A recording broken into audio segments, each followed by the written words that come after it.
ఈ నెల కుంభరాశి వారికి అనుకూలంగా ఉంటుంది. కొత్త ఆలోచనలు, సృజనాత్మకతతో ముందుకు సాగుతారు. మరి మెరుగు ప్రయోజనాలు కోసం శాంతి హోమము జరుపుకుంటే మంచిది. ఉద్యోగస్తులకు గుర్తింపు, మెచ్చుకోలు లభిస్తాయి. కొత్త అవకాశాలు రావచ్చు. ఉద్యోగం లేదు అని బాధపడేవారు 21 బుధవారాలు వినాయక గుడిని దర్శించుకుంటే తప్పకుండా ప్రయోజనముంటది. వ్యాపారంలో లాభాలు పెరుగుతాయి, ఆదాయం మెరుగవుతుంది. పొదుపు చేసే అవకాశం ఉంటుంది. అనవసర ఖర్చులను తగ్గించండి. కుటుంబంలో సంతోషం ఉంటుంది. దాంపత్య జీవితం సంతోషంగా సాగుతుంది. చిన్న చిన్న పొరపాట్లు మర్చిపోయి ముందుకు సాగండి. మీ ఇంటి దేవతను శుభ్రపరిచి ప్రతి శుక్రవారం పూజ చేయండి. లక్ష్మీదేవత అనుగ్రహిస్తుంది.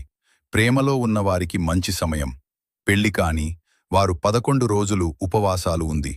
11 రోజు మీకు ఇష్టమైన గుడిలో అనాథనం చేయిస్తే తప్పకుండా పెళ్లి అవుతుంది.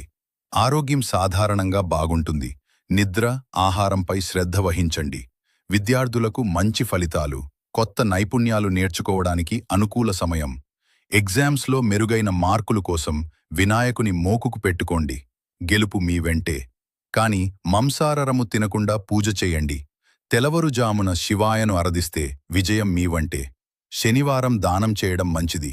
నీలిరంగు శుభం. ఓం నమః శివాయ జపం శ్రేయస్కరం. ఎలావేళలా జపిస్తూ ఉండండి.